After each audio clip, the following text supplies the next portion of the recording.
din ako ng ng ulam natin. Yung paborito mo na fried chicken. Alam mo naman di kita matiis eh. Uy, uy, sana all.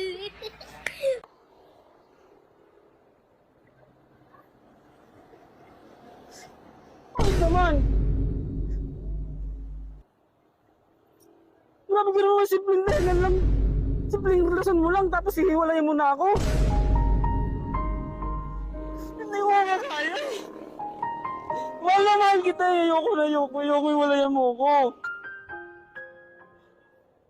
Porket hindi ko kinakain yung tilapia mo, hiwalayan mo na ako.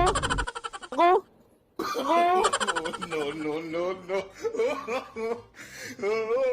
Eh, ang baho ko ako eh. Pinipilit mo ako eh. Oo nga eh. Pinipilit mo ako eh.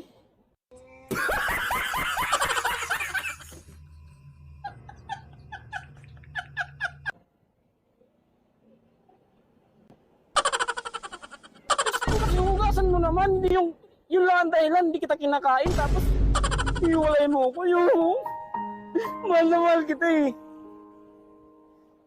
O sige na. Kakainin ko na yung tilapia mo mamaya. Huwag mo na akong hiwalayan.